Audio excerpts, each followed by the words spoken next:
Alright, now we are back with the Pick 10 Wild Card number 2. Good Luck Chuck, which I bought back in 2009-ish. But I don't have it anymore, I lost the disc.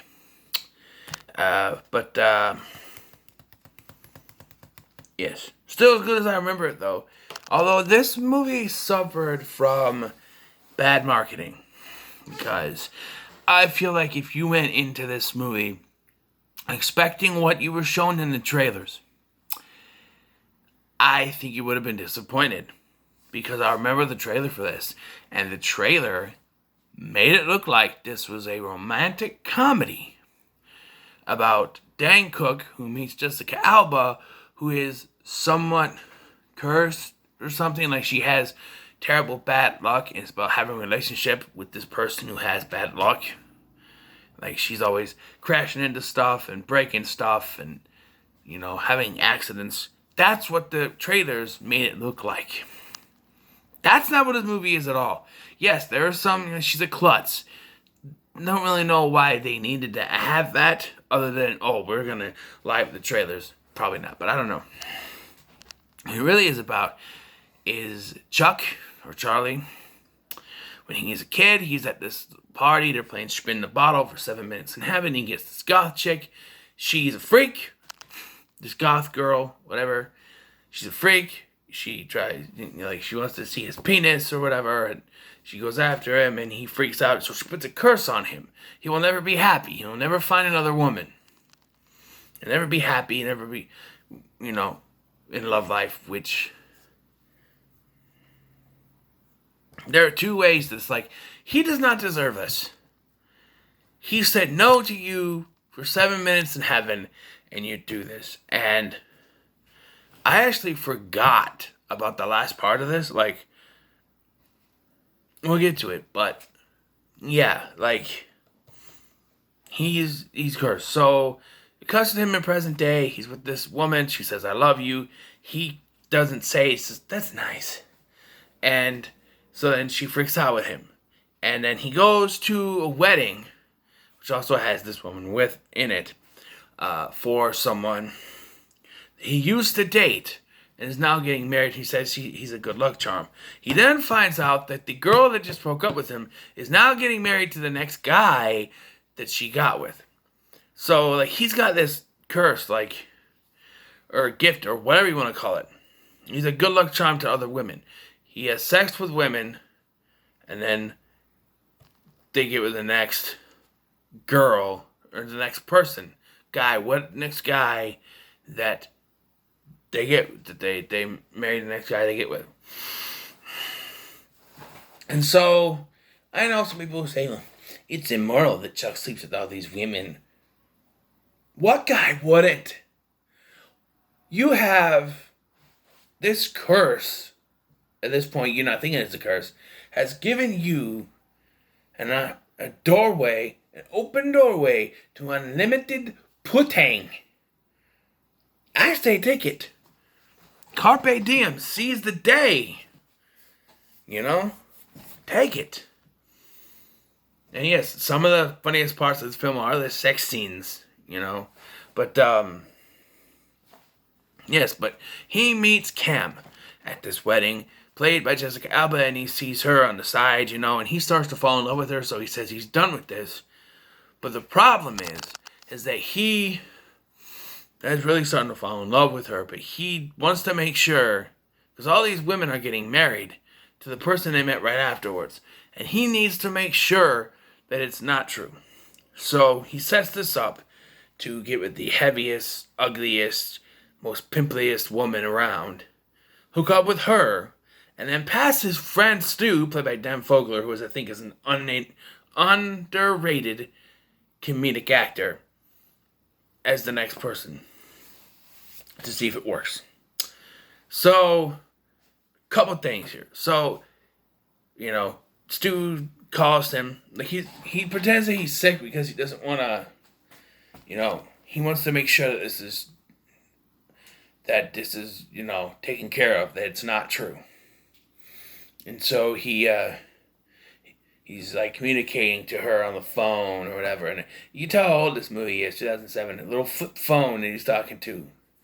And so Stu calls me and said, "Hey, it's a done deal, my man. I went out with her. We're not getting married." Turns out he lied, and I can't blame him either. All right? Like, you purposely, like, nothing against heavyset women. I have dated a few. Okay? And it's not their weight. Let's just say the reason we broke up is not their weight. Okay? I'm a heavyset man myself, nothing against them. But when you're a guy, like, okay, so even if you don't believe that this curse is true, the idea of you getting married to someone like this who you do not like, and you think, I'm gonna somehow fall in love with this woman and we're gonna get married? What? Even the idea, like, what if I don't want to get married right now? Not even that she's fat, but that, what if I don't want to get married right now? You know? I've had a girlfriend that was trying to push me into getting married, and I wasn't ready for that. One reason why we broke up. So she's a hoe. But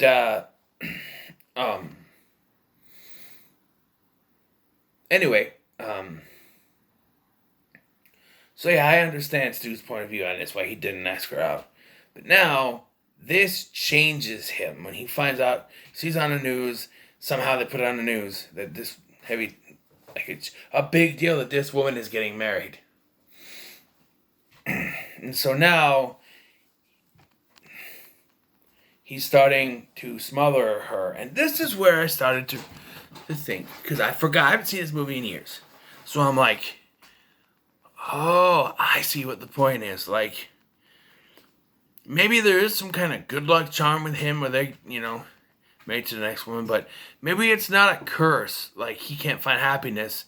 Maybe he's not cursed like that. But I don't even understand that curse. Like, oh, you're never gonna find happiness, but the next woman will. Woman will find happiness. And so when he gets the thing, like, oh, they're not romantically interested. He's married to someone else. Okay, so it just didn't work at that time. But then you're led to believe, oh, it was all in his head. There was never any curse. Because he goes to talk to the girl that cursed him, now an adult and played by Michelle Harrison.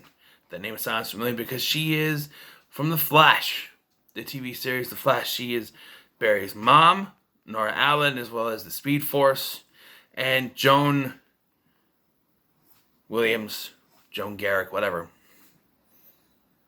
That's right. I saw her and I dropped to the floor. I'm like, what? What? Because I couldn't believe it was her. And she tells him that it's all in his head. It wasn't a real curse. So I'm like, okay, so this has all been in his head. Forgetting the twist at the end, when he finally gets Cam back and they start kissing and stuff, we cut back to her. We cut back to this girl, Anisha. And she goes in the closet, she pulls out this box, and inside is a voodoo doll with Charlie's face on it. Kid Charlie. And she pulls this pin out of him. So the curse was real. That's one baffling thing, because it made it look like it was going to be, oh, it was all in his head. These women are just getting married because they're falling in love. It just so happened to be with the very next person. But then they do that, and it's like, so there was a curse. Why didn't she do it in front of him? Like, if she was trying to teach him a lesson, obviously he's learned his lesson, but also, what lesson? He did nothing but deny you penis. And he even showed it to her. We get to say, like, his ass or whatever. But, yeah, it was just like, what did he really do to you except deny you his penis? When you were kids, by the way. I don't understand why he had to be cursed, or why she felt like she had to keep that him curse for his entire life like that. Like, I understand playing around, but I don't know. And another big question is, like, it starts to pile up on him here. How many girls did he date before these two that he's starting to come to realization? Like the girl whose wedding he went to, and then the ex-girlfriend he broke up with. She broke up. They broke up with him at the beginning of this film. How many times before that did it happen? How many women did he date before that it happened to? And, like, what about when you're in high school? What if you're dating a girl and you're like 16 and it doesn't work out? Now, I understand you're 16. I understand they put the underline that you have to have sex with them. There is teenage sex out there. It's persona non grata, but there is such a thing. And by the way, for those of you turning your nose at all the sex in this film, it does show over and over again that he is using condoms. He keeps ripping them off to use them. So, safe sex. He is practicing safe sex. So, there's that. But, yeah, this film is fun. It's a fun little comedy. Stu ends up getting married to someone with 3 breasts. A woman with 3 breasts.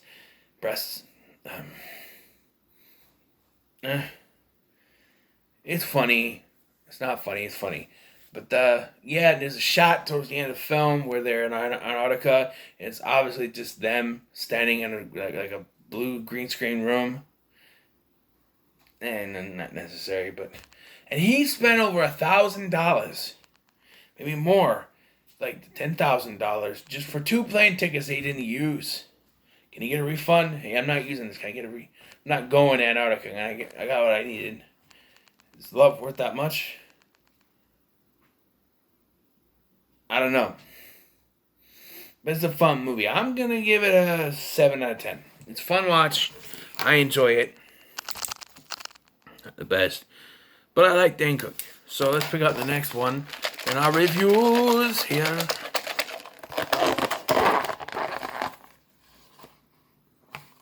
Nothing. Okay.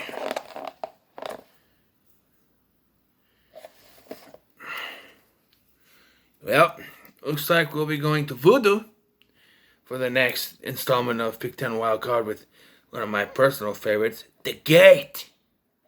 Yes. And I got another slasher movie coming up, movie review next. If you want a hint, Okay. Let's just say it's not cranberry sauce, Artie. It's not cranberry sauce. Till then, make sure to like, share, and subscribe.